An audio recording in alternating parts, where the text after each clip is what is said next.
The 2026 NFL Draft is expected to be one of the craziest drafts in the past decade, whether that's the amount of trades that are expected to go down, whether that's where certain players are taken, and the fact that multiple teams have multiple first-round picks in this draft. We're going to be going over my one and only 2026 NFL mock draft in this video, and I have an abundance of trades to say the least, and this mock draft gets pretty crazy. It starts off, pretty normal, and then it gets crazy. So let's go ahead and get straight into it now. Yes, I'm back after a month, and I do plan. I don't know when this video is coming out. I have 2 videos coming out before the draft. This video and a Lions mock draft. So we'll see whatever gets posted first. But there will be no big board video this year. All my big board and stuff like that will be on Twitter. I might make a short about it. Probably will just be on Twitter, though, so go check out my Twitter. I'll be keeping my updates and my reactions to most of the picks during the draft on my Twitter. So go ahead and check that out as well if you want to go see my big board. But we're going to be talking about all players and all sorts of that in today's video. But let's go ahead and get straight into it. Let me go ahead and move my camera here. We are on PFSN, their mock draft simulator. We used PFF last year, but I didn't have the paid subscription, so I couldn't make trades. And it was just a mess. I don't know why I ended up doing it. PFSN arguably has a better one.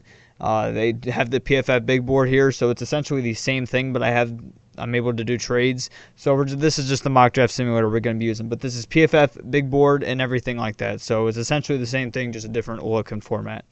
So starting out with the number 1 overall pick, obviously everybody knows it's going to be Fernando Mendoza. There's no bottom line. It has to happen. He is the best quarterback in the draft class. I understand some people love Ty Simpson, but what you saw from Fernando Mendoza at Indiana last year is a crazy good quarterback. And Ty Simpson, he's got a lot of work on. You saw him at certain points last year. Ty Simpson showed a lot of potential, but at the same time, he also showed some games where it's like, okay, this guy has a lot to develop. So Fernando Mendoza obviously going to be the number 1 overall pick. I'm not saying Ty Simpson will be a bad quarterback. We'll see if he sneaks in the first round in this mock draft. But Fernando Mendoza, the number 1 overall pick, it's pretty much a lock. I understand they got Kirk Cousins, but that doesn't mean anything. Fernando Mendoza will still be the day 1 starter there when he gets drafted. So Fernando Mendoza, number 1 to the Raiders. Now, some people got the draft really starting at number 2. And what I've been hearing is this is going to be David Bailey. What I've been hearing is David Bailey will become a New York Jet at number 2. That is not happening to me. If the Jets take David Bailey at 2, that is not smart to me. It's not smart simply because of the fact the Jets, they need a elite pass rusher. And David Bailey, I think, can become that. However, Arvell Reese is one of the few blue chip players in this draft class. I don't think David Bailey is a blue chip player. And I sneak peek here, but on my big board, I have David Bailey as the 4th best edge rusher in the draft. And that's not even including Arvell Reese. I'm counting Arvell Reese as a linebacker, and I still have David Bailey as my 4th edge rusher in the draft. Hate me all you want. I'm not a big fan of David Bailey. He's got a lot to work on. Super undersized. He's very quick. His hand movement is very good. I understand. However, when it comes to a guy like Arvell Reese, who can play linebacker immediately if he cannot rush off the edge, he's got time to develop with the Jets. David Bailey is more of a pick, I think, if you're trying to win now. I think if Arvell Reese, the Jets are obvious. We know they're not close right now. It is a perfect landing spot for Arvell Reese. I have Arvell Reese going number 2 to the Jets. And you also fill 2 needs with 1. If you take David Bailey, you're just filling the edge position, while the Jets also need a linebacker of the future as well. They brought in a lot of veterans offseason, Kingsley Enagbari, Demario Davis. There's a couple other guys in there, the edge rusher position that they brought in. But they need somebody who can be a cornerstone piece for them of the future at the linebacker or defensive end position. He is the closest we've seen to Micah Parsons in quite some time. I think Arvell Reese is a New York Jet. It would not be smart, in my opinion, if the Jets take David Bailey. Now, this is where the draft really starts, and I'm going to go ahead and say this, and we're going to go ahead and make the pick, and then I'll talk about it. The Cardinals are taking Jeremiah Love at 3. They're taking Jeremiah Love. He's arguably the best player in the whole entire draft. And you also have to me, I'm going to get this out of the way. Them signing Tyler Algier does nothing, in my opinion. This does not affect this pick whatsoever. Tyler Algier is a guy who can be a running back one due to injury, due to, just whatever. He is not a running back. Should not be a full-time running back one. He should not. Now, he's not already with that with the Cardinals. They still have James Conner. They reworked a deal to bring back James Conner. That also, in my opinion, does not stop them from drafting Jeremiah Love. They also got Trey Benson, who's not been a good player throughout his NFL career so far. Not saying he can't. He has not been thus far, and he's also dealt with injuries. Trey Benson, James Conner, probably going to get moved after this pick. However, Jeremiah Love is one of the best players in the whole entire draft. His speed, his athleticism, and just flat out his production is by far the best running back in the draft, but also you could say the best player in the whole entire draft. So Jeremiah Love to the Cardinals makes too much sense. Now, some people have them taking a guy like Francis Mauigoa here at number 3. Or they got him taking a guy like Arvell Reese if he falls. Which, if Arvell Reese is at 3, that's probably the way I would go. But here I think Arvell Reese goes 2 to the Jets. And some people are also considering a trade down. I wanted to do a trade down because the Cardinals don't have a lot of draft capital. They do not have a lot of draft capital. I mean, I don't even think don't have a third round pick if I'm not mistaken. We'll just say go ahead and do this just to take a look at the draft capital. Yeah, they do not have a third round pick. They have an early 4th round pick, and I believe that is a 5th round pick, 143. So they do not have a third round pick. And look at here, they only have 7 draft picks after their 3rd overall pick. So they don't have a lot of capital to work with. And a trade down is very possible here.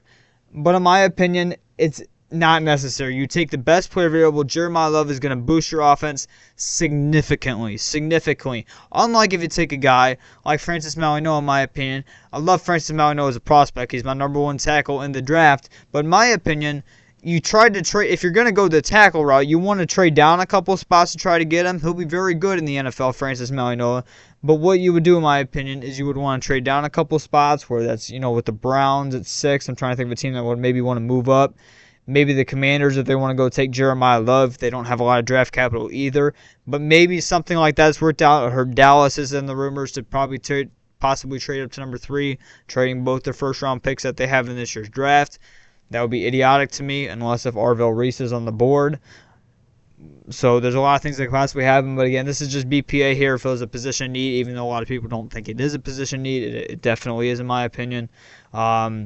With James Conner reworking their deal doesn't mean anything in my opinion. I think it's just if the Cardinals do not take Jeremiah Love, they're fine with the running back room. Do not get me wrong. If they take Jeremiah Love, the running back room immediately becomes one of the best running back rooms in the league. Plain as that, and he's going to boost your offense significantly. I understand the tackle route, but in my opinion, you don't want to go tackle here at 3. You want to trade down and get a tackle, add some more picks.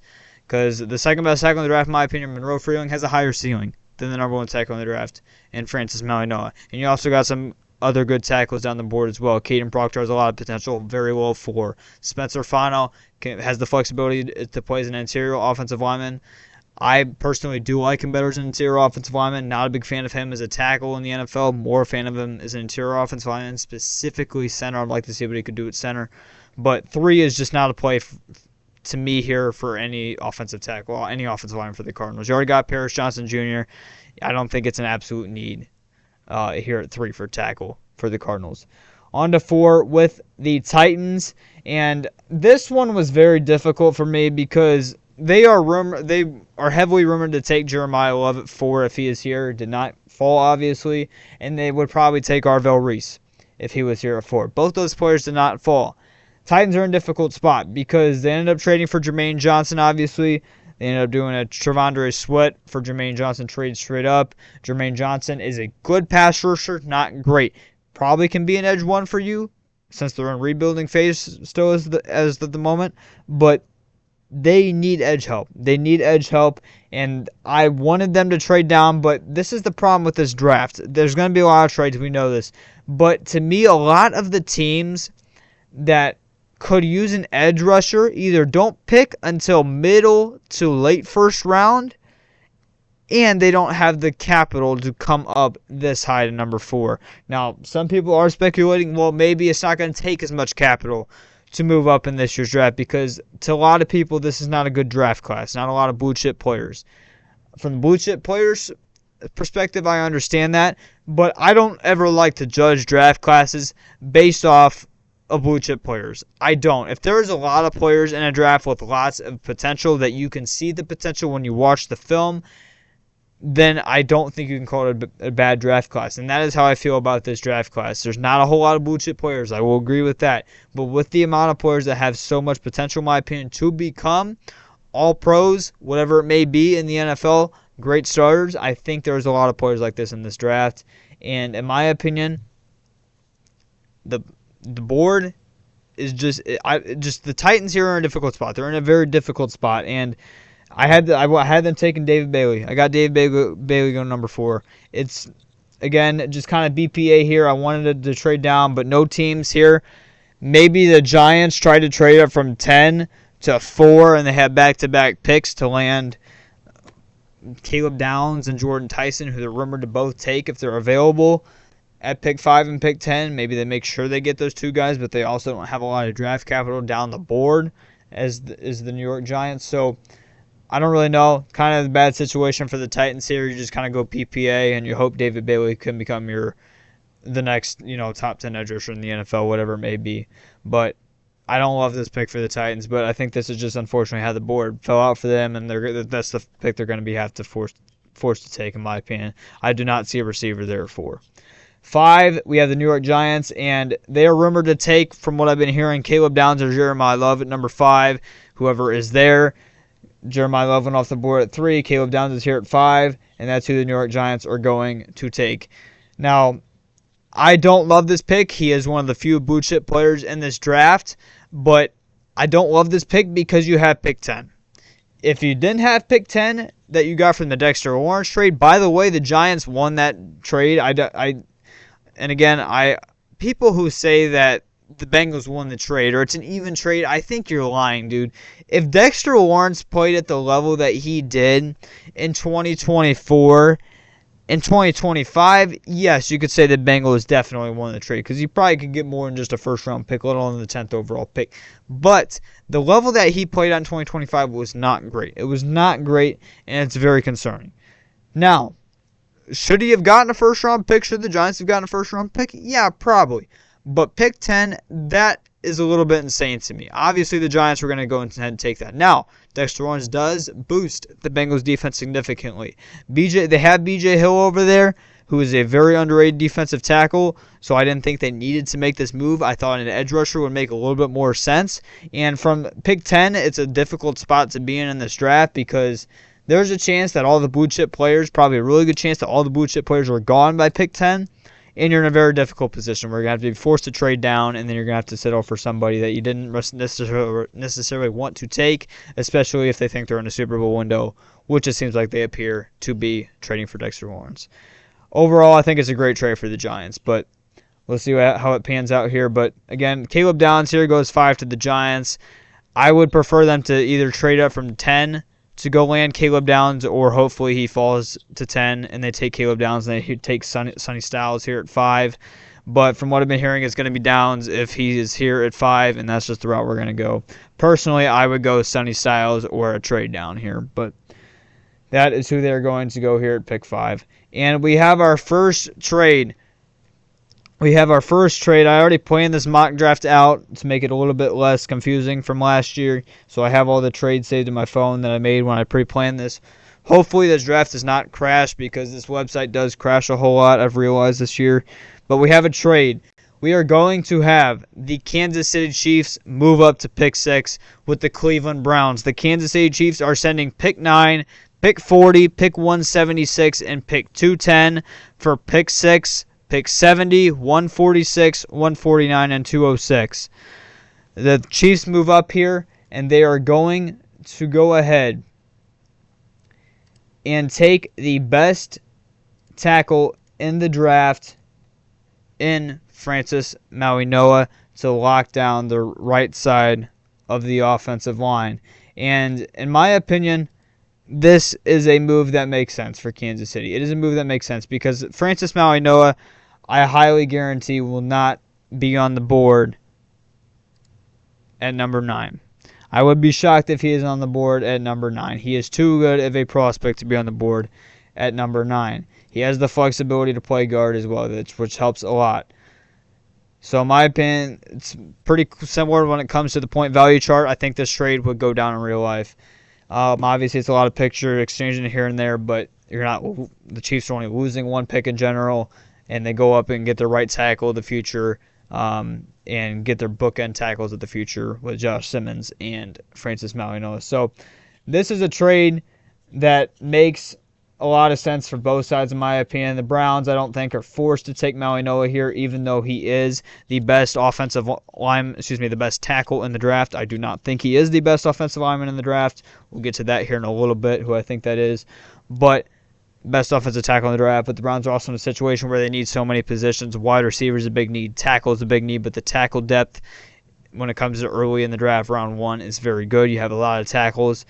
You could argue that this 5th best tackle in the draft could end up being the best tackle in the draft, who in my opinion the 5th best tackle in the draft is Caden Proctor. He could very well be the best tackle in this draft. So it's very interesting in the tackle position. I think the Browns are not forced to take a tackle here. So Chiefs, go make their move, go get the right tackle of the future, and a very safe pick for them. 7 here at the Commanders. This is the pick I did not like to make. I wanted them to trade down, but again, it's just there's not a lot of teams here I could see moving up. A team like the Rams, I feel like could make a lot of sense, but they don't have a lot of draft capital. They have, I believe, their 2nd round pick, and I want to say a 3rd round pick, and then they don't pick till the 6th round. So, or maybe it's even they don't even have a 2nd round pick. I think they might just have a 3rd round pick, and then they pick in the 6th round. They don't have a lot of draft capital. I think that moving up here for Sonny Styles is going to make a lot of sense, but that's going to be tough to do when they don't have a lot of draft capital. They're probably going to have to trade a future pick and that 3rd round pick to move up to pick 7. I don't see them doing that. So, Washington Commanders go best player available here, and they take Sonny Styles. They've been linked to him. There's just not much you can say. Great prospect coming out of Ohio State. Had a phenomenal combine, generational combine. He'll be a great player in the NFL, and he's going to boost that defense, obviously, replacing the aging Bobby Wagner. This is a good draft pick for Washington, even though I would have liked to trade down. But I think it's just as good as a trade down. Now, 8 here at the Saints, we have our second, I believe the second trade of the day, and yes, we do. Now, I wanted this team to move up earlier, but I decided not to simply because of the fact that it just didn't make sense to me. It didn't make sense earlier, even though I wanted the team to move up, and that is we're having Dallas trade up to pick 8 with the New Orleans Saints. The Cowboys will be giving up pick 12, pick 92, and pick 112 for the New Orleans Saints, pick 8 and pick 150. Now, this is a trade exactly on the point value chart. It's the exact same. It makes sense for both sides. The Saints end up getting a little bit more draft capital, even though they don't really need it, but they get some more mid-round draft capital, which they don't really have a whole lot of, which they can use to trade up in the 2nd and 3rd round if they want to. But also they can possibly still land the guy that they wanted at 8 at 12, who we'll go over here in a little bit. But Dallas, there is a player specifically on the board that can help their defense out significantly and make them possibly, you could say, Super Bowl contenders this year, because they will still have their other first-round pick making this trade. And that is that they're moving up to pick 8 to select Rueben Bain from Miami. Rueben Bain is my number 1 edge rusher class. He is my number 1 edge rusher in the class. I don't necessarily think he is going to be the best edge rusher year 1, and I understand the incident that happened, the car incident that happened with him that came out a couple weeks ago, but teams have already known that for a while. And Rueben Bain is a great fit here in Dallas at pick 8. They traded for Rashawn Gary. He's more of a edge 2. He can be an edge 1, more of an edge 2. They got Donovan Ezraku, who I like a lot, but they don't have that guy who, in my opinion, in the edge rusher department, who can really take that defense to the next level. Rueben Bain can do that. Arguably the last blue chip player left in this draft. I understand his short arms. I'm not concerned about that. I understand there's not even really any players you can compare him to when it comes to his arm size and just his build in general. At least any players that have worked out in the NFL. But his film, when you watch it, real talk, there are some games and just the film in general that you watch this guy and you're like, man, this guy really, really could become the next top 5 edge rusher in the league. Could become the next Danielle Hunter. He reminds me a lot of Danielle Hunter. Obviously, Danielle Hunter has way bigger arms. But play style wise, it reminds me a lot of Danielle Hunter. I really think Rueben Bain could be the next best defensive end in the NFL. I don't think his floor is as low as a lot of people think it is. And Dallas gets a steal here at pick 8. They really do. He could even be there at pick 12, but they go ahead and get their guy. Now at pick 9, the Cleveland Browns trading back from pick 6. Who did I have them going? I had them going Carnell Tate, wide receiver from Ohio State. They were arguably going to take him at 6. Probably the safest top wide receiver in the draft, but I think with probably the least amount of potential. However, I did not watch a lot of receivers in this draft. I'm going to make that clear. Probably the least amount of film I've watched when it comes to every single position. I mainly paid my attention to when it came to film this year of major positional need for the Lions, tackle, edge rusher, specifically those two, and defensive tackle and linebackers as well. But I didn't really watch a whole lot of positions beside this, so this is just based off what I'm hearing, but also of the little film I have watched just from the college football season and just the highlights in general. So I'm going to go ahead and go Carnell Tate here. I think he fits. They got Jerry Jeudy. They get a big receiver here in Carnell Tate, who can hopefully become their wide receiver one in the future. But they also now have flexibility by moving back to trade up in the first round again to get their tackle of the future. So this is just a safe pick for the Browns here at pick 9, and it gives them flexibility throughout the rest of the draft. So it's a good pick here by the Browns, in my opinion. And now 10 here, the Giants. They're heavily rumored to go ahead and get this guy, and I think they're going to make it happen. They're taking Jordan Tyson. It makes a lot of sense to me. Great player, great size. Injury history is a major concern, I understand, but they have had major interest in Jordan Tyson here, and I'd expect them to take him at 10, if not at 5. So Jordan Tyson, going to boost that offense a whole lot. They obviously got Isaiah Likely in free agency, who's going to help that receiving offense a whole lot. And yeah, obviously Malik Neighbors coming back from the ACL injury. Maybe might take some time to get back to 100%. Jordan Tyson, again, the injury history is a concern, but he's arguably the best receiver in the draft. This is just kind of a BPA pick here by the Giants. I don't really know what other player on the board is arguably better than Jordan Tyson. When it comes to just who I think could be the best in the NFL, I think Monroe Freeling maybe. But I would say he's got the most potential of the 3 wide receivers in the draft class, even though I do like Mekhi Lemon's film a lot.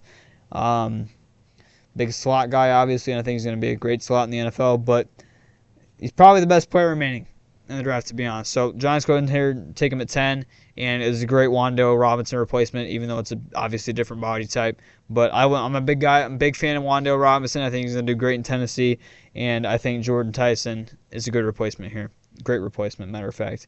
Now we have another trade. We have our third trade of the draft. Dolphins sound like they are willing to move back from everything I am hearing, and this is kind of the first major trade, I would say, that we have when it comes to the amount of spots the team is moving up. And this is, even though it's a lot of spots they're moving up, it makes a lot of sense from the position need, from the best player on the board, but also from the amount of draft capital that this team has. And we are having the Pittsburgh Steelers trade up to pick 11 with the Miami Dolphins, because look at this Pittsburgh Steelers draft capital. Look at it. That's around, 14 picks? I'm not going to count it because it's going to take too long.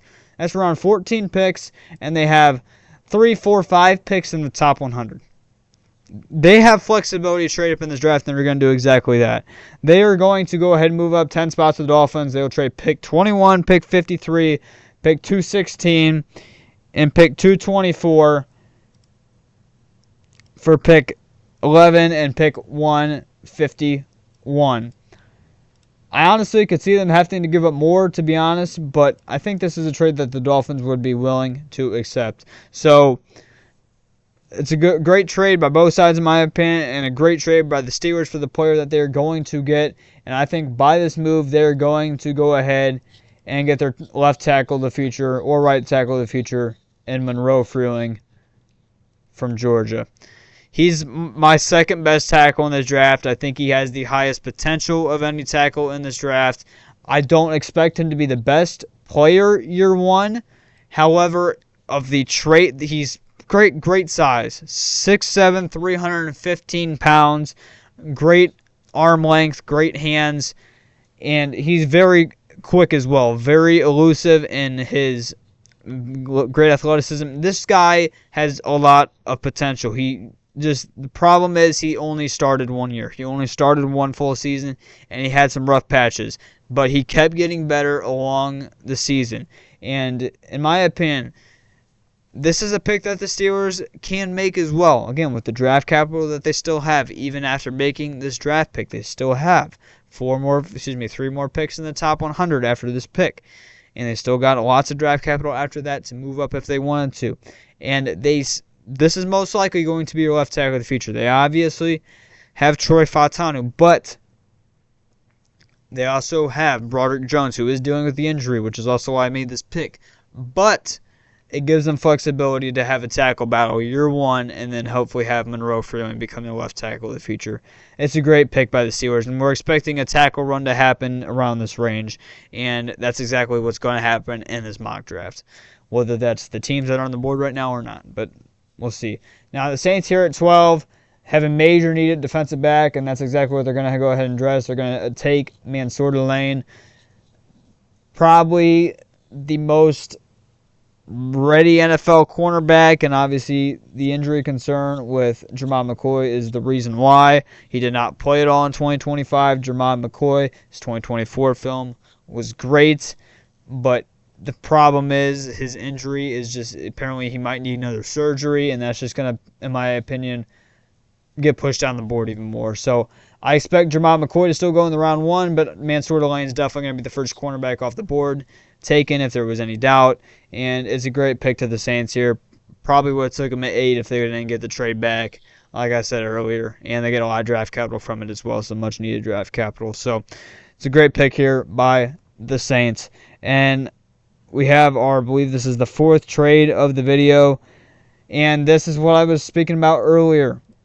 We are having the Cleveland Browns trade up to pick 13 with the Los Angeles Rams with the trade capital that they were able to get back earlier, moving down from pick 6. They are trading pick 24 and pick 40 to the Los Angeles Rams for pick 93 and pick 207.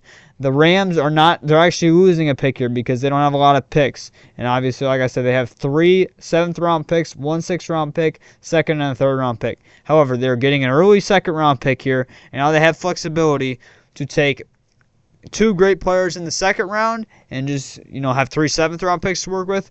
But have the flexibility to say, listen, if that player that we won at 40 is not there, we can trade down 15, 20 spots and get a 3rd-round pick, 2 4th-round picks, maybe even a 5th-round pick as well, and have flexibility to have lots of draft picks in this draft. So we're going to go ahead and make this trade. This is a good trade by both sides, in my opinion, and a great trade by the Cleveland Browns. They are reportedly heavily interested in Caden Proctor, and that is exactly who they are going to take. Hopefully get their left tackle of the future, start over DeJuan Jones, and the tackle run is starting. The tackle run is starting now. And this is also why the tackle run is expected to happen around this area, because teams like the Lions, like the Panthers, are going to be looking at tackles. And the tackle depth in this class is not good when it comes to post-round 1. It's not good. You have, in my opinion, 1 tackle in the draft who is a day 2 pick, and Demetrius Cronover. Everybody else, I love Isaiah World. Obviously had the injury pop up. Going to miss most, if not all, of next season. He's not going to be a day 2 pick, even though I think he is a day 2 talent draft pick. But because of the injury, he's not going to be. Demetrius Cronover is the only day 2 tackle, in my opinion, when it comes to where he's projected to go and where the other tackles are projected to go. He's the only one that should be a day 2 pick. You got Caleb Tiernan, who a lot of people like. I do not. I do not like Caleb Tiernan at all. I got him as a round 4 grade, round 4 to round 5 grade. I do not like Caleb Tiernan. It seems to me that he always loses his block, and because of his power and his willingness to go make a play and make a big hit, that's what kind of saves him on a lot of pass blocking reps, which makes his film pop out a little bit more. But the fact that his initial move when it comes to his initial move on the defender is not good. It's not good in my opinion, and it's very concerning to me. But Caden Proctor to the Browns, get, in my opinion, the 5th best tackle in the draft, but arguably the highest ceiling. In my opinion, the 2nd highest ceiling behind Monroe Freeling. And very low 4, lowest 4 in the draft, in my opinion, when it comes to the tackles. Arguably the lowest 4 of any player in this draft. But again, you're getting your franchise tackle if he can reach his ceiling and become probably one of the best tackles in the NFL if that ceiling is reached. Browns had the draft capital to do it. They get their wide receiver and tackle the future and still have draft capital left over to work with. Makes a lot of sense. Now, 14 with the Ravens. Can you guess it? Can you guess it? We have another trade. Another trade, and the tackle run is continuing. We are having the Philadelphia Eagles trade up with the Baltimore Ravens. I understand the trades. It sounds ridiculous right now. Trust me, they're going to cool off here in a little bit. But the tackle run is legit. We're having the Philadelphia Eagles trade pick 23, pick 68, 137, and 197 for, excuse me, let me get this pulled up here, and 197 for 14, 173, 211, and 250. That is what we're having this trade go down at. Point value chart is very, very similar, very close. And Philadelphia goes ahead and get their tackle of the future, post Lane Johnson. And potentially, if they don't view him as a tackle, view him as their long-term center of the future or guard of the future. And obviously, you probably know who it's going to be now. And that, the Philadelphia Eagles with the 14th pick in the draft are taking Spencer Fano, tackle from Utah. 3 tackles have gone now in the past 4 picks. And a team like the Lions now are in a bad situation. Obviously, my team are now in a bad situation when it comes to tackle. I'll go over that here in a little bit when their pick pops up. But the tackle run is legit. Spencer Fano, to a lot of people, is the 2nd best tackle in the draft. And obviously, he goes here as the 4th tackle off the board. I understand why you think he could be the 2nd best tackle in the draft, but I don't view him as a tackle. I don't love him as a tackle. I think he is. I don't think he's going to be a bad tackle at the next level. Probably the way to put it. But to me, if you want to get the best out of Spencer Fano, he's an interior lineman. He's an interior lineman. With his athlete, he doesn't have as much power I would like at the tackle position for him to stick a tackle. I think a option at center or guard, specifically center, could make a lot of sense. However, he probably will play tackle in the NFL, and the Eagles also have flexibility here. He can play guard, he can maybe play center, tackle, and you can move him all over the place. So the Eagles potentially get their long-term center of the future here, most likely their long-term right tackle of the future, post Lane Johnson, but also a guy who will definitely get a lot of playing time year 1, even though he's not going to be necessarily a starter year 1. Makes a lot of sense for the Eagles, in my opinion. Now, pick 15, this is a range, probably one of the most likely teams to trade down in this draft when it comes to that they could use draft capital, but also a lot of the players that they wanted now are off the board. But I don't have them trading down because I don't think a team needs to move up. And they're just going to go ahead and take a big risk here, and they're going to go ahead and take the Tampa Bay Buccaneers with the 15th pick, Keldrick Falk. That's who they're going to go ahead and take. I do not like Keldrick Falk as a prospect. I do not. Is he great in the run game? Absolutely. Does he have phenomenal size? Yes, he's 6'6", 285. However, the pass rush upside is very low. It's very, very low. I understand he had pass rush production in 2024, posting 9 sacks. I understand that, but his pass rush production went down significantly in 2025. Went down to 2 sacks. And even his pass rush film in 2025 and 2024 was not the best. I see him around a 5-6 sack guy in the NFL at his best. I think he will be a fine defensive end in the NFL when it comes to because how good he is in the run game and because of his size.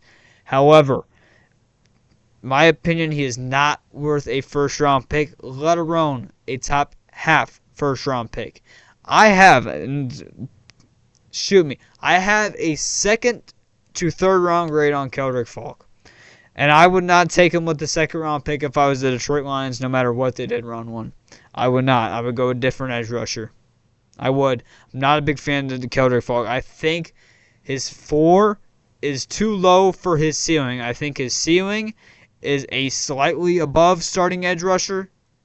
And I think his 4 is a edge rusher who cannot get to the quarterback and is out of the league here within a couple of years. Again, do not think he is a bad player. I think he's extremely overrated coming into the draft because his pass rush upside compared to the other defensive men in this draft is very, very low, and it's going to take him lots of time to develop. And the Buccaneers, in my opinion, they're in a weird position. Todd Bowles, they need pass rush help. Keldrick Falk, probably not going to give them that year 1, but it's also a different body type. They're adding to the pass rush room. They obviously signed Muhammad this offseason, who is definitely a undersized edge rusher, but he can get to the quarterback. They still got Yaya Diaby. Keldrick Falk gets them another body. Personally, I would go Akeem Mesidor here. Akeem Mesidor is my second best defensive end in this class, and in my opinion, he would definitely be the best edge rusher year 1 in the NFL. I would not be surprised if he wins Defensive Rookie of the Year 1. I do not see the Bucs taking Akeem Mesidor simply because I don't think they're in a Super Bowl window. I don't think they're in a Super Bowl window. I think the Super Bowl window is closed as of right now, or it's not even open, whatever way you want to put it. So, and he's 25 years old, Akeem Mesidor. He's 25 years old. Keldrick Falk is 20. So, I also think from the body type, I think Keldrick Falk fits Tampa more. So that's why I had them taking Keldrick Falk. Pick 16, New York Jets. They go BPA and fill a position of need. They take Mekhi Lemon from USC. Get their wide receiver 2 of the future. Obviously, Garrett Wilson is a little bit of a slot, but he could also play on the outside. Mekhi Lemon's basically a full-time slot. They'll be able to work some things around, I'm sure. He's going to give their offense a massive boost. Able to land Arvell Reese and Mekhi Lemon is big for the Jets. Arguably got the best wide receiver in the draft and the best defensive player in the draft. So this is a great pick by the Jets. It fell into their laps. Now on to pick 17 for the Lions.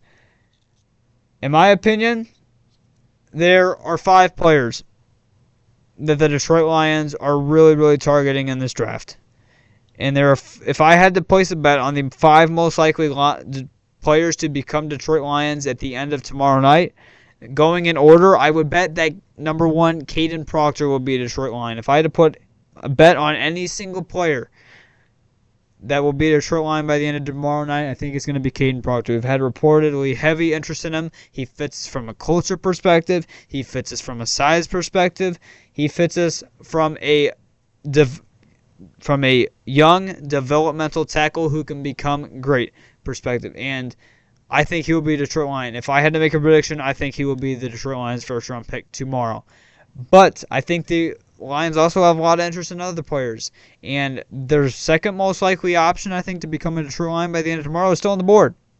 And that is Vega Ioane. The Detroit Lions are going to take Olivia Vega Ioane at pick 17. And in my opinion, Olivia Vega Ioane is the best, no question, offensive guard in the draft, the best offensive lineman in the draft. He is a phenomenal, out-of-this-world pass blocker. He, in my opinion, already day 1 in the NFL will be one of the best pass-blocking guards in the NFL. And in my opinion, with taking Vega Ioane, it gives you flexibility in the draft. You're not having to trade up for him. He fell into your laps here. You still have flexibility now to trade up in the draft in the second round, or maybe even move back into the first to go get a tackle if a tackle is on the board. But it gives you lots of flexibility. And also with this move, it's kind of unfortunate, but it's going to put an end to the Christian Mahogany experiment, because now your interior offensive line is set for the next 3 years, at least the next 3 years. Cade Mays signed to a 3-year deal this offseason, will be your center. And essentially, he's going to play for all 3 years from how the Lions structured his contract. Tate Rowledge under contract for 3 more years. Vega Ioane, 4 years, potentially 5 with the 5th-year option. Your interior offensive line is now set, and it's a great interior offensive line. Your offensive line before this pick, in my opinion, is bottom 25. Now, making this pick jumps to top 15. And if you can end up getting a decent tackle, whether it's you trading back up in the first round, or maybe a guy, you're probably going to have to do that, trade back up in the first round. Who knows? Maybe it could become top 10. And this is something I also really like. I don't think tackle is as big a need for the Lions as people think it is. Because if they can make something like this happen, I don't think it's as big a need. because I think also got Miles Frazier can play tackle. I like Miles Frazier more as a tackle than a guard. I really, really do. I understand his extremely small hands, but he's got the size. He's 6'6", 315, decent arm length. Just the hands are very, very small, and he's not super quick, so he's going to struggle against speed rushers. But I think that could be your starting tackle opposite Penei Sewell, Miles Frazier potentially, or at least have him compete with Larry Borum. So I don't think the tackle's a must in this draft. I really don't. And you take BPA here, he's the best player available on the board, in my opinion. Arguably, I do love Mesidor, and there's two players in this draft that I'm doing at all costs to get on this team if I'm the Detroit Lions. That's Monroe Freeling and Akeem Mesidor. However, I don't think the Detroit Lions take Akeem Mesidor. I think they go Vega Ioane. So I love this pick for the Detroit Lions. This is my third player I would hope the Lions to get. Number one, I hope that my number one player in this draft that I hope the Lions get is Akeem Mesidor. He fills your edge rusher need opposite Hutchinson immediately, but also you potentially get an elite edge rusher opposite Hutchinson pretty quickly in Mesidor, but also he gives you the best chance to win now, I think, this season, rather than a guy like Monroe Freeling. But Monroe Freeling is number 2 for me. I think he's going to be phenomenal in the NFL, and then Vega Ioane would come at number 3. But the other two guys that I think could be, there's 3 guys that I think could become Detroit Lions. Vega Ioane, I think, is the second most likely to become a Detroit Lion by the end of tomorrow night. Third most likely, I believe, is who do I think it was Keldrick. Yes, it was Keldrick Falk, I think, is the third most likely to become a Lion. Fourth most likely, I want to say was, I can't remember. It was C.J. Allen. I think fourth most likely was C.J. Allen. That'd be with a trade down. And then fifth most likely option, I think, to become a Detroit Lion by the end of tomorrow night is Caleb Nomu. So the Detroit Lions get their second best option, I think, on their board. And Vega Ioane, and my third best option for the Detroit Lions to get in this draft. I'm very satisfied with this draft pick. Even though I would take Akeem Mesidor if he's there, 100%. But decent pick for the Lions. Video's getting kind of long. We're going to go ahead and try to speed this thing up a little bit. We don't have very many trades throughout here going on. Vikings at 18. This has been widely mocked. They're taking Dylan Thieneman. Makes a lot of sense. Harrison Smith most likely going to retire. There is a chance they bring him back. I do love Josh Metellus. I think he's one of the most underrated safeties in the NFL back there in their safety room. But they need to add defensive back depth. I understand you do have Jamal McCoy on the board, who has probably more potential than Dylan Thieneman, but safety is a big need, obviously, right now. Bigger need than cornerback, mostly, I believe, for them. So they go ahead, go the best safety on the board. Dylan Thieneman probably has the talent to go before this, but because he's a safety, he falls into the laps at 18. Panthers at 19. They go, arguably, BPA. They take Kenyon Sadiq, tight end, Oregon. Jatavian Sanders didn't really work out for them. I still like Jatavian Sanders. I think he's got potential still. But I think the Panthers are a lot closer on people than give them to. Now, do I think they got a Super Bowl this year? Absolutely not. I don't think they got a chance Super Bowl this year. But next year, watch out, man. Kenyon Sadiq boosts their offense significantly. All the top wide receivers are off the board. They need a tight end. They still got a decent receiving core, man. They got Ted McMillan. Jalen Coker's very underrated. And are they really going to give up on what Xavier Legette already, their first-round pick from just 2 years ago? Are they really going to do that? I don't think so. They go ahead and take Kenyon Sadiq here. Immediately becomes their tight end 1. Major upgrade to the receiving side of the ball. Needs to work on blocking, but I don't think it's that big of a concern as some people make it to be. Kenyon Sadiq, be a great player with the Panthers, and I think it's one of the best fits in this draft. Pick 20. We have the Dallas Cowboys' second-round pick. And this is going to be one of our last remaining trades in the draft. The Dallas Cowboys are going to be trading down. And this is a division rival. The Chicago Bears are moving up to pick 20 with the Dallas Cowboys.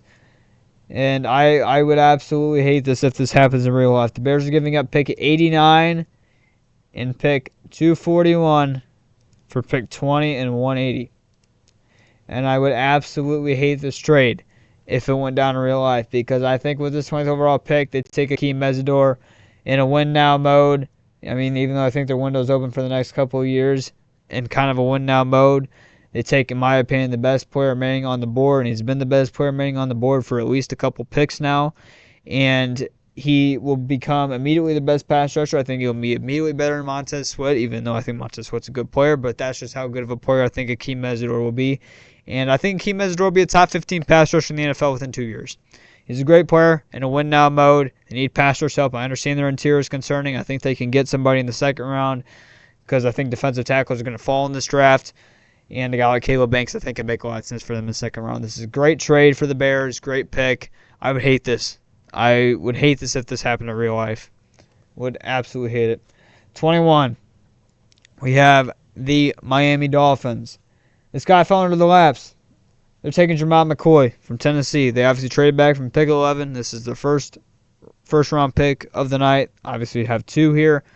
And they arguably could have took this guy at 11. Arguably the best cornerback in the draft. Based off film, he is the best cornerback in the draft.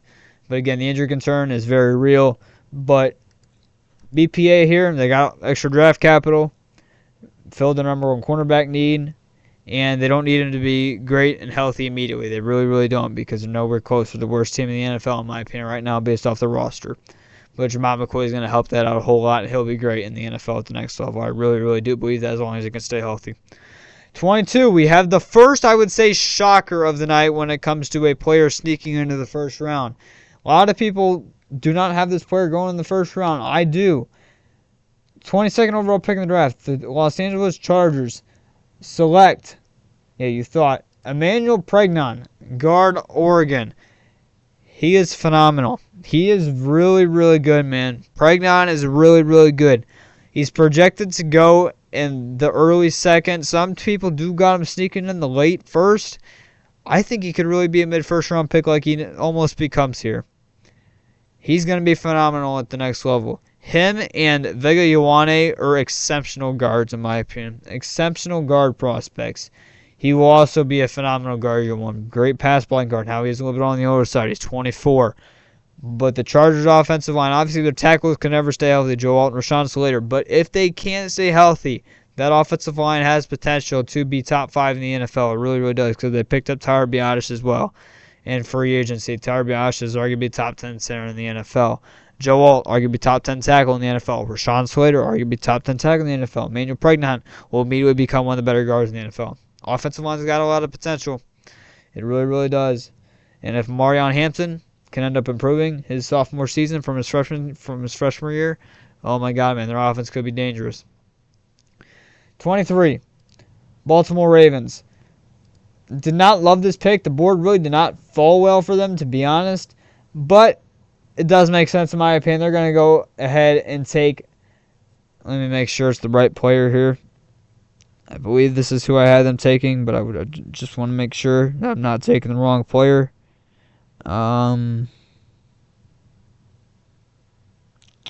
Yes, I did have them taking this guy, and this is Denzel Boston.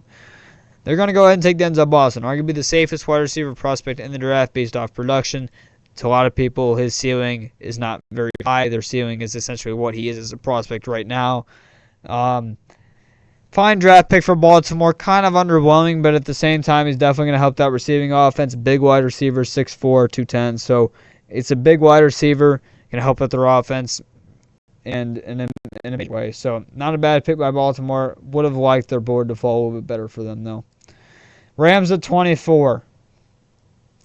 This is another shocker pick to a lot of people, but I think this will end up being also I think this guy also has a chance to win Defensive Rookie of the Year 1. They're taking Jacob Rodriguez here at pick 24. Very high on Jacob Rodriguez. And I know a lot of people compare him to Carson Schlesinger, but the reality is he's very similar to Carson Schlesinger. Very similar on play. And obviously Carson Schlesinger won Defensive Rookie of the Year last year. He flies, man. Jacob Rodriguez flies. Had an insane amount of forced fumbles last year. Had a decent amount of sacks. This guy just flies all over the field, man. He's fun to watch. Rams need a linebacker. This guy, in my opinion, will definitely go in the first round. Should go in the first round. If the Lions trade back and get Jacob Rodriguez, depending, obviously, the value they get back for trading back and where they take him, I wouldn't be mad at it. I really would not. Jacob Rodriguez is a great player, and I think he's honestly probably could go higher than this. I think he really, really could. He's going to be a phenomenal linebacker at the next level. This is a great pick by the Rams, even though it might not seem like it to a lot of people. And we're going back-to-back linebackers. Dallas at 25. They're going to go ahead and take C.J. Allen. Been mocked to him a lot throughout the draft process, and I like him. I think he fits their defense. Obviously, they could have just sticked at 20 and taken Jermod McCoy, but with the injury history with Jermod McCoy, they go ahead and go back a couple spots. They were hoping to probably land him, but instead they get their linebacker of the future in C.J. Allen. Their linebacker core is very weak, and they get one of the best linebacker draft. This linebacker class is very deep, first off, but one of the best linebacker prospects in the draft, and the best defensive line in the draft, in my opinion. So they're very happy with the draft, and they end up getting draft capital out of it by moving down here. Great pick and great first round by the Dallas Cowboys. 26, we have the Buffalo Bills, and this one was also one of the harder picks in the draft for me. Did not love how the board fell for them. I think safety could be in play. Edge rushers in play. Guards in play, even though I don't think the right one is there for them. Linebacker would definitely be in play, but the two that could go to them are now off the board. And the only other position that they really, really need super bad is wide receiver, and I think those guys are the best available, and I think the guy fell to them who probably could go a lot higher, and that's Omar Cooper, and that's who they're going to go ahead and take. Big body receiver. I don't necessarily think DJ Moore is the answer there. Going to help out their wide receiver core a whole lot, and they get him here at 26. This is just a decent pick by the Bills. A lot of people got them taking Cassius Howe, who I absolutely love as a prospect. He is my third defensive end of the draft. I like him better than David Bailey, which a lot of people are not going to like. He is last year's Mike Green for me. Film is very similar. Very quick, elusive defensive end. He'll be phenomenal at the next level, Cassius Howe. If he can play out as a Sam linebacker and potentially play the Sam linebacker role, my goodness, man. He could be a deadly weapon for the Lions. I do not see him becoming a Detroit Lion at all. But if there is potential, I know the Lions are looking for a Sam linebacker. If they could use him as a Sam linebacker and we take him, man, that could be a great pick for us. But Cassius Howe, I don't think he ends up being a first-round player because of his size, and that's just the unfortunate truth. But whatever team gets him in the second round, man, are they going to be happy with him. But Bills here, go wide receiver. Some people are going to like it, some people won't. It's a decent little pick for me. Kind of go BPA here in a way. And I don't know. They're very good, but not a lot of teams I don't think are interested in trading up anyway. So they go BPA. 27 and the San Francisco 49ers. And we have our second to last trade in the draft. The 49ers are trading back with the New England Patriots. And the New England Patriots are moving up to pick 27. The New England Patriots are giving up. Let's see what they're giving up here. They're giving up pick 125. There we go. I was confused. Pick 125 and pick 177. And that is it. That is all it took. And there, with that 27th overall pick, they need an edge rusher. They go probably the safest player left on the board, and TJ Parker, even though I'm not a big fan of TJ Parker. I think he's a decent edge rusher. I don't think he's a round one talent. His production went down significantly. Please don't crash. Please don't crash. I just think it crashed. I think the mock draft simulator just crashed. Anyway, I'm not a big fan of TJ Parker from a round one player. I think he will be a great player when it comes to a starting role. I just don't think he'll ever become that necessarily elite player that he showed in 2024. But TJ Parker here to the Patriots at 27 makes a lot of sense. They need an edge rusher badly, and they go ahead and get him and move up for him. Not really having to give up much. And I don't know what's going on. If I refresh the website, it's going to restart the whole entire draft. So I do not know what to do. I'm a little bit stuck right now. I can't even exit out of the board. I cannot even exit out of it. So that's going to go ahead and do it from the view of the mock draft simulator for you guys. We'll go ahead and wrap up the first round by me just talking about it, but that's unfortunate. I knew it was going to crash. I just knew it was going to. It always does every single time I do it by myself. Unbelievable. But now we're really going to run through it because, yeah. And we had two more trades. So the second to last trade in the draft, we had the Raiders trading up with the Texans. The Raiders would trade pick 36, 102, 134 to Houston for pick 28 and pick 167. And with the 20th overall pick, the Raiders are taking Blake Miller. They get the right tackle of the future. They need to tackle badly opposite Colton Miller, and they get one here at 28. They had the value to trade up. Houston, their board did not follow them very well. Maybe they go ahead and take a guy like Keelan Rutledge or Chase Basantis here. I don't think those guys are round one players. Even though I think they are both very talented guards, I don't think they're round one players. I think Pregnon and Vega Ioane are on another level. And maybe defensive tackle is definitely a play here. A defensive tackle is still not gone off the board, but I just don't think this defensive tackle class is very good. In my opinion, Caleb Banks is the best defensive tackle in the class, and it's not really close. But the injury history is a very big concern, and I don't think he goes in the first round. So there's that. And actually, it refreshed, and we're all good. So if you stayed around, I appreciate it. Patriots selected TJ Parker, and let's go ahead and make this trade here. We had the Raiders moving up to pick 28 with Houston. And this is what they gave up. Let me pull it back up here. 36, 102, and 134. And then 67, 28, and 167. I don't know if I said that earlier. I thought I said it was just a straight trade. But anyway, that was the trade, and they go ahead and take Blake Miller, the right tackle of the future. We probably should have run off the board by now. A lot of people Blake Miller as a prospect. I'm very just okay with Blake Miller. I would be disappointed if the Lions took him at pick 17, to say the least. If the Lions take him in the first round, I wouldn't be mad at it. Not at 17. It would have to be a trade down. Very solid player. I think he will be in the NFL, but he needs to get stronger. That's the major concern for me. Pretty athletic tackle, but the strength and in his game needs to get, he just needs to get stronger. And I think the NFL weight rooms will help him with that. And he has the potential to become a great tackle, but he just needs to get stronger. If he becomes stronger, he'll be a great tackle. If he continues just kind of playing how he is and with the strength and the pass game and the run game, I just kind of see him as an average tackle. But it's a low risk, high reward here for the Raiders. And they go ahead and get their tackle, hopefully opposite Colton Miller in the future. 29, Kansas City Chiefs. I believe, hold on, let me make sure I had them taken who I think I had them taken. Yes, I did. They go the best cornerback available on the board. They go Avion Sorrell. They obviously traded Trent McDuffie, and they got the 29th pick in return, and they go ahead and take a cornerback. So, kind of a boring pick for the Chiefs, but a really good player falls to them, and that's who they go ahead and take. So you can't ask for much better. Obviously, they got Francis Malinois at number 6. Pretty good draft, I would say, for the Chiefs here in the first round. Pick 30, the Miami Dolphins. Let me make sure. Yes, the Miami Dolphins are sticking and picking, and they are going to go ahead and get their left tackle of the future and take Caleb Lomu. Not high on Caleb Lomu, who is my least favorite tackle in this draft when it comes to tackles who are projected to go in the first round. I have him as the 7th best tackle in the draft. Just not very high on him. I think his ceiling is literally his 4, which is an average starting tackle in the NFL.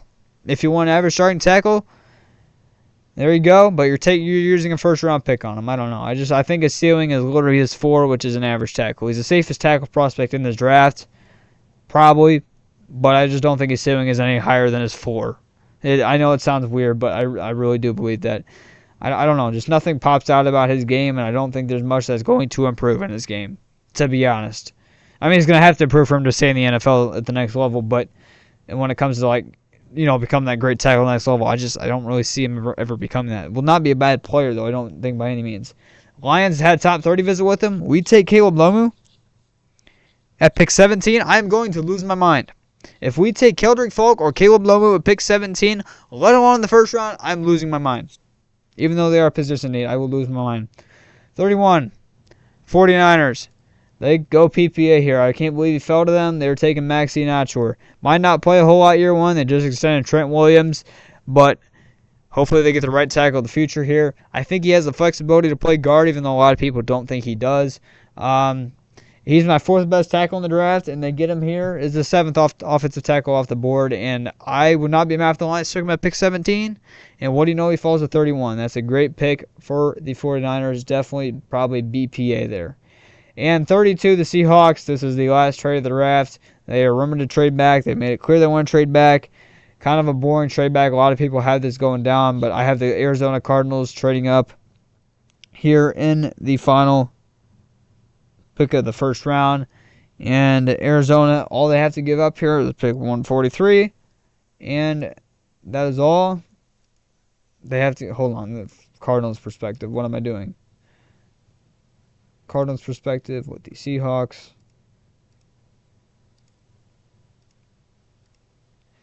There we go. And Cardinals trade to pick 32 and select Ty Simpson, quarterback from Alabama. They get the fifth-year option. They're very, very high on him as a player, and it's low risk, high reward for them when it comes to the move up, and they get an extra year potentially out of his contract. So there is my one-round mock draft. We might do a day 2 mock draft after tomorrow. We'll see what happens, but there's the mock draft. My voice is shot. Hopefully you like that. I know. Hopefully this video is better than last year's first round mock draft. But anyway, our video, unbelievable. This is longer than last year's. I'll wrap this video up. One practical lines. Let me know where you disagree and what players. What do you have going in the first round that I did not have going in the first round? What players you high on? I want to hear them. Leave your thoughts in the comments down below. I'm ready for the draft, man. It's going to be exciting.